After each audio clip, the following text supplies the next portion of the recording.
Alright, daga time din da kai understanding Fibonacci trading strategy, definitely a wannan time din zaka fara samun sniper entry a trading, like zaka iya samun 1:5, 1:10 ko kuma 1:20 sometimes, definitely. So insha Allah in this video zan nuna muku the best Fibonacci trading strategy da zaka dinga amfani da shi as a trader.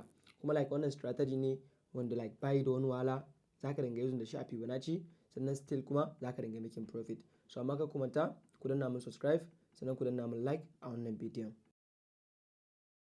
So abu na farko yadda zan fara nuna muku, like dan fara muku bayani akan hanyoyin da zaka dinga amfani da Fibonacci. Hanyoyi guda biyu ne da anytime zaka dinga amfani da Fibonacci. Number 1 shine idan market tana tafiya a bullish trend, and then number 2 kuma idan market tana tafiya a bearish trend. So kamar yadda kuka sani muna sideways, ma'ana consolidation. Idan market tana tafiya like a wannan consolidation din, like market tana tafiya between support and resistance, so a wannan time din ba za ka dinga amfani da Fibonacci ba. Ina fatan kun gane. So yanzu abu na farko ba na nuna muku step by step yadda za ku fara yin setting Fibonacci naku, like simple way da za ku iya setting Fibonacci naku. So abu na farko za ka yi, za ka zo nan gefe wajen tools ɗinka, za ga wannan wanda aka ce mai Fib retracement, za mu gan shi, za ka yi clicking kan shi. After ka yi clicking kan shi, za ka zo gefe maybe ka ji haka, maybe za ga alamun setting da kanan sai ka yi clicking. So dimo ka yi clicking kan setting, za mu ga gashin da ya buɗe mana. So maybe kai a time da ka buɗe naka, like za ka iya ganin iya nambobin nan wasu da yawa suna buɗe. So amma like nambobi guda uku kai kawai za ka bari, kun gane ba? Na farko shine za ka bar nan 0, idan ba 0 mane ka goge ka sa 0, and then na biyu za ka bar wannan 1 din, idan ba 1 mane ka goge ka sa 1, and then na uku kuma za ka bar wannan 0.5 nan, shi ma idan ba 0.5 mane ka goge ka sa 0.5. wannan shine simple way da za ku iya setting Fibonacci level naku. Akwai hanyoyi kala-kala da ake amfani da shi wajen identify din like Fibonacci, so amma wannan shine hanya mai sauki da za ku iya amfani da shi. So after ka yi haka, shikenan ka riga ka yi setting Fibonacci naka.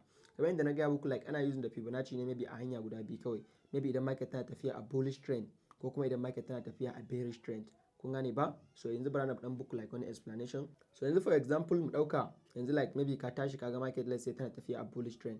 Kamar yadda kuka sani anytime idan market like take creating wannan swing low din, maybe zai je can sama zuwa swing high. So idan kuma ya je wannan swing high din, muna expecting ya pull back before market ta ƙara yin sama, right? So idan muka duba a wannan zone din, like wannan shine swing high naka, wannan kuma shine me, shine swing low naka. So idan market tana tafiya a bullish trend ne, idan market tana tafiya a bullish trend kenan, like nan shine wannan example da na baku, let's say haka, higher high, higher low, higher high, higher low, higher high, higher low, higher high, higher low. Kun ga wannan direction ne da yake baku like market tana tafiya a bullish trend kenan, shi ne baku example din shi anan. So anan level din shi ne haka, za ka dauka Fibonacci naka, sai ka zo ka sa Fibonacci naka like from line bottom din nan to nan top din nan. So a wannan level din nan, nan shine 50% Fibonacci level naka, kun gane ba? And then nan kuma shine me, wannan level din tun daga nan zuwa nan shine discount area naka, kun gane ba? So kai yanzu tunda market din ai tana tafiya bullish trend ne, zaka dinga looking buy ne kai a discount area. Wannan shine discount area, zaka dinga looking buy ne kai a discount area. So zaka jira trade din like ya dawo ya pull back. Maybe anan wannan zaka identify let's say wani PY ɗinka, let's say akwai wani order block naka ne, ko kuma wani breaker block ne, ko kuma akwai wani like maybe fair value gap da kanan. Let's say for example mu ce a wannan 50% nan, like ila akwai wani fair value gap. So zaka jira ya dawo ya pull back maybe zuwa wannan fair value gap din. After ya zo ya pull back zuwa wannan fair value gap din, kai kuma daga wannan zone din like shine zaka yi looking buy. Ina fatan kun gane. Let's say yanzu abin da zai faru, maybe daga nan point din kila trade din daga nan like zai pull back, then ya pull back zuwa wannan zone din kuma like kuma kila trade din zai kara looking buy haka, kamar yadda muke gani. Wannan shine example na farko, wannan shine abu na farko da ya kamata ku fara sani akan Fibonacci. Za mu gani like gashi, daga wannan swing low din ya je swing high, and then ya yi pull back zuwa 50% level din nan. Za mu gani sometimes kuma zai shiga cikin wannan level din nan, wannan discount level din nan. So kai ka sani anytime kawai ka sa ma kanka rules, idan market tana tafiya a bullish trend haka, idan ya tashi wa pull back, za ka yi buy ne kai a lokacin da ya zo ya shiga cikin wannan discount level din nan. A lokacin da ya zo ya shiga cikin wannan discount level din nan, a lokacin da kai za ka yi looking buy. Ina fatan kun gane. Wannan shine na farko. And then kuma example na biyu shine like idan market let's say tana tafiya a bearish trend. Idan market tana tafiya a bearish trend, like ka identify ga market tana tafiya a bearish trend, shi ma still a wannan zone din like za ka yi da Fibonacci naka like from top din kuma to bottom. Kun gane? Shi ma nan example yadda na baku a can, shine market tana create haka, shi nan lower low, lower high, lower low, lower high. kun gane wannan a lower time frame kenan na baku example. So a wannan level din shi ma zaka yi da Fibonacci naka, sai ka zo ka sa Fibonacci like from top din to bottom din, sai ka mark like 50% din nan, maybe anan 50% din akwai wani fair value gap ko kuma akwai wani order block ko wani breaker block, sai ka mark din shi. Idan kai mark din shi a wannan zone din shi ma kana expecting like trade din ya pull back zuwa wannan zone din kenan. Shi kuma a wannan level din kun ga ainihin level din nan shine discount, nan kuma shine premium level din. Shi kuma anan za ka yi sell ne idan ya zo ya shiga cikin premium level din. Like for example yanzu idan ya zo ya shiga cikin premium level din sai trade din ya dawo haka. Kuna gani? So wannan shine da za ku dinga amfani da Fibonacci. Wannan shine da za ku dinga amfani da Fibonacci. Idan market tana tafiya a bullish trend, za ka identify din Fibonacci naka from swing low to swing high. Za ka ja Fibonacci naka, ya kasa Fibonacci naka daga nan level din nan, za ka ja shi nan like bottom din nan zuwa top din. Sai kai mark din 50% din, maybe a 50% din za ka iya samun wani like fair value gap, kun gane, ko kuma nan wani breaker block ko order block, za ka identify din PY ɗinka. So idan ya dawo ya zo ya shiga zuwa cikin wannan discount area din naka, a discount area anan ne za ka yi buy idan market tana tafiya bullish trend ne. Nan kuma idan market tana tafiya bearish trend ne, shi ma exactly abin da kai ana haka za ka yi apply nashi anan. Za ka yi mark din swing high naka, sai ka zo ka yi mark din swing low naka, kun gane, sai ka zo ka dauka Fibonacci naka, ka sa Fibonacci naka, nan kuma za ka sa shi from top to bottom, sai ka ja Fibonacci naka, sai ka yi mark din 50% din, maybe akwai wani fair value gap, and then ka yi mark din let's say wani breaker block ko order block, duka wani PY ɗinka ka yi mark nashi. So idan shi kuma ya dawo ya zo ya shiga zuwa cikin wannan premium level din nan, so shi kuma anan ne za ka yi sell. So wannan shine like normal inda za ka dinga using da Fibonacci. Idan market tana tafiya a bullish trend ne, za ka dinga expecting ka dinga yin buy ne a discount area. Ma'ana idan ya breaking wannan 50% din nan ko kuma daidai 50% din. Idan kuma market tana tafiya a bearish trend ne, shi kuma za ka yi sell ne a lokacin da ya zo ya shiga zuwa ina, zuwa premium area naka. Ma'ana cikin wannan level din nan ko kuma daidai kan wannan 50% din nan, like ila akwai wani PY ɗinka a wannan level din. So wannan shine like normal way da za ku iya like amfani da Fibonacci da kuma yadda za ku yi setting Fibonacci ɗinku. Sannan idan muka duba kuma daga nan, like anytime time frame din da za ka dinga amfani da shi, za ka dinga using da higher time frame ne. Higher time frame shine higher time frame da aka dinga amfani da shi wajen identify like Fibonacci level naka, domin anytime ya fi expecting higher time frame. Let's say idan muka duba wannan trade din nan da kuke gani, za mu ga like daga nan bottom din nan wannan shine swing low zuwa wannan shine swing high, kun gani ba? So like maybe mun zo mun dauka Fibonacci namu, mun zo mun ja Fibonacci namu from nan like bottom din nan zuwa nan top din nan, kamar yadda muke gani. Kun ga ai mun ja shi zuwa wannan high din, wannan shine 50% level din nan. So za mu ga da trade din ya zo daidai wannan 50% din nan, like mun samu wani PY din mu daga nan. Mu gani daga nan mun samu wani 1 hour fair value gap, mun samu wani 1 hour fair value gap. So anan kun ga kenan muna tunanin like idan ya zo ya tafin wannan level din, like zai yi expecting area. Idan kuma ya expecting area, so muna expecting nashi kuma ya zo ya taking wannan area, wannan liquidity area nan. So kun ga wannan shine abin da zai faru. So abin da yasa na baku wannan example din, anytime idan zaka identify like Fibonacci level naka, ka dinga identify nashi like na higher time frame Fibonacci level, either 4 hour ko 1 hour, 4 hour ko 1 hour, domin ya fi expecting 4 hour ko 1 hour ya fi expecting. Shine zamu ja shi nan from swing low din nan to swing high din nan, sai kamar yadda muke gani mi mark din 50% namu, gashi nan mun samu wani like FBG daga nan. So ya zo ya yi expecting FBG din, sannan ya zo ya yi taking wannan liquidity, kuna gani ba? So wannan shine. Yanzu kuma bari an ƙara baku wasu like more example din a cikin chat. So yanzu for example idan muka duba daga nan wajen, za mu ga anan level din like wannan shine swing low namu, and then wannan kuma shine swing high namu. So maybe anan zamu yi using da Fibonacci, mun ga market din tana tafiya bullish trend ne, kun gane, mun yi identifying diamond like mun ga market din tana tafiya bullish trend ne, and then kuma yanzu muna kan 1 hour ne kamar yadda muke gani.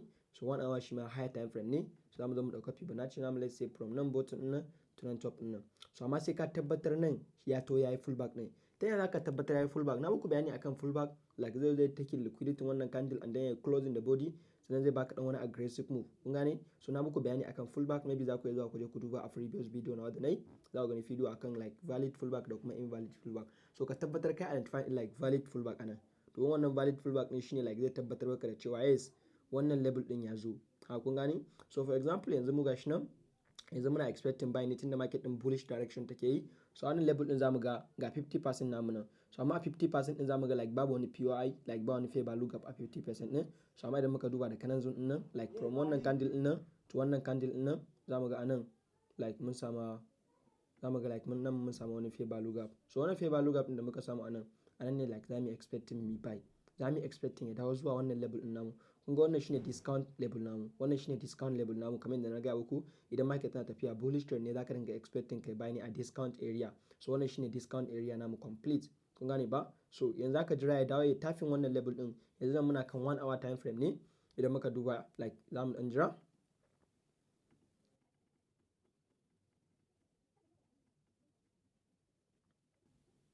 So idan muka duba like kamar yadda muke gani, za mu ga sai da ya zo ya expecting area. After ya zo ya expecting area kamar yadda muke gani gashi, za mu ga abin da ya faru, sai wannan candle din like sai dan zuke ma yayi weak. So kai a time din nan yanzu tunda kana 1 hour time frame ne ba, so ka kenan za ka yi switching zuwa me, za ka yi switching kuma zuwa lower time frame naka. That is lower time frame naka za ka yi amfani da 5 minutes kenan, sai ya koma kan 5 minute chart. So idan muka duba wannan 5 minute chart din nan, za mu ga daga nan a wannan like internal structure din, na ga ga inda structure din like ya to haka, tunda kana like structure din ya to like bearish trend ne, kun gane. And then ya zo ya tafin nan, sannan ga wani liquidity nan, daga nan ya zo ya taking wannan liquidity. Idan muka duba like anytime ka dinga yin da like liquidity sometimes wajen ƙara samun confirmation, za mu ga like ga liquidity nan ya zo ya taking wannan sell side liquidity din nan daga nan level din, za mu gani. So after ya zo ya taking wannan liquidity, like yanzu a wannan time frame din naka like za ka yi mark din ina ne kuma yake expecting ka nema like market sheet, that is chain of character. So nan shine kake expecting ka nema chain of character naka. So za mu gani daga nan like gashi ya zo ya taking area. After ya zo ya taking area, za mu gani sai ka identify like wani maybe pay value gap naka, ko kuma wani like breaker block naka, ko kuma wani order block naka. A wannan zone din anan ne aka identify din PY ɗinka. Idan muka duba yanzu like daga nan za mu ga wannan pay value gap nan already ya zo ya tafin wani pay value gap. So kun tun daga wannan pay value gap din da ya zo ya tafin, tun daga nan ne ya kamata me, tun daga nan ne like ya kamata ka zo ka yi buy ɗinka, ka zo ka sa order ka nan level din, sai ka yi targeting kuma zuwa wancan higher time frame, high level din da kake expecting, kun gani. Maybe sai ka sa stop loss naka a kasan wannan liquidity, kun gane ba. So for now yanzu like idan muka duba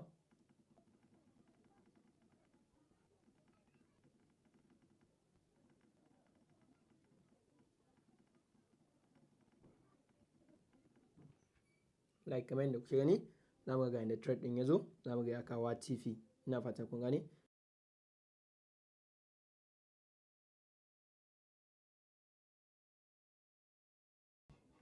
Za ku gani yanzu gashi a wannan 1 hour time frame din gashi, za ku gani gashi exactly abin da ya faru. So wannan shine da aka ringa amfani da Fibonacci level naka kenan. And then idan muka duba kuma daga nan, za mu ga like ga wani example, za mu ga direction din market din complete yana tafiya like yana tafiya a bearish trend ne. So za mu zo za mu yi mark din ina ne swing high namu and swing low namu. Za mu ga wannan shine swing high namu, wannan kuma shine swing low namu. So za mu zo mu dauka Fibonacci namu from like top to bottom. Shi ma ka tabbatar nan ya riga ya gama, like nan a nan ne kake expecting samun pullback, ka tabbatar ka riga ka yi identify da kyau, kun gane ba. So kun ga kenan yanzu kana expecting ya dawo zuwa wannan level din. Kun ga wannan shine premium level naka, kana expecting ya dawo zuwa premium level naka, ko kuma 50% na premium level din naka. So ana abin da zamu yi like nan zamu ga nan ga wani order block namu nan, like zamu identify wannan order block din namu ko, and then at the same time kuma sannan ga wani fair value gap nan. So zamu ga wani fair value gap na a daidai 50% din. So nan kai zaka decide ne kai a wanne ne kake tunanin zaka shiga trading, kun gane. Zaka jira ya zo wannan like fair value gap din, idan ya respecting fair value gap din zaka iya sell. Idan kuma bai respecting ba zaka jira maybe ya zo ya tafin wannan order block din sannan kai sell. So for example yanzu bara mu duba mu gani.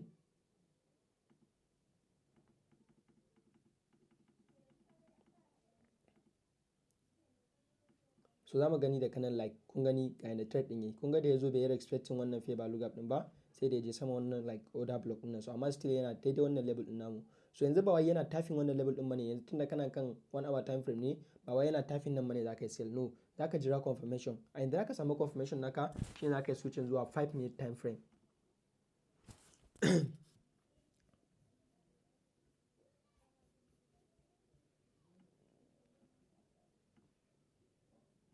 Idan muka duba daga nan za mu ga yanzu gashi mun dawo 5 minute time frame namu. So za mu yi mark din nan area, a mu gani wannan area a nan ne muke expecting mu sami, a nan ne muke expecting mu sami market shifts kamar yadda muke gani a wannan zone din da ya zo ya taking wannan level din, kun gane ba. So wannan shine. So yanzu a nan za mu dan jira confirmation sai ya zo ya tafi, sai ya zo ya taking wannan zone din.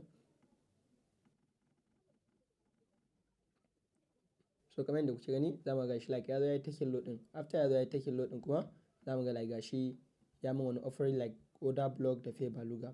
So ga fair value gap nan za mu gani daga nan, and then kuma daga saman nan kuma shi ma still ga wani order block nan. So za ka yi duba ga wannan order block din ko wannan fair value gap din wanne ne kai kake ganin za ka shiga trade din.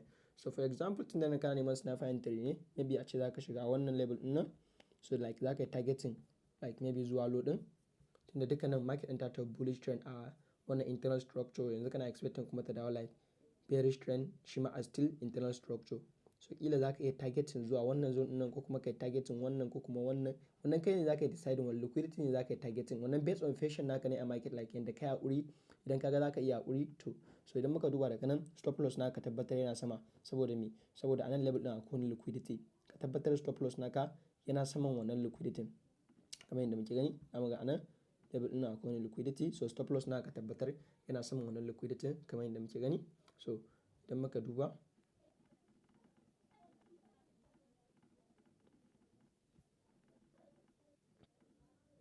duba still za mu ga shi ma like gashi ya zo ya tapping hard take profit namu. Idan muka yi switching kuma zuwa higher time frame din still,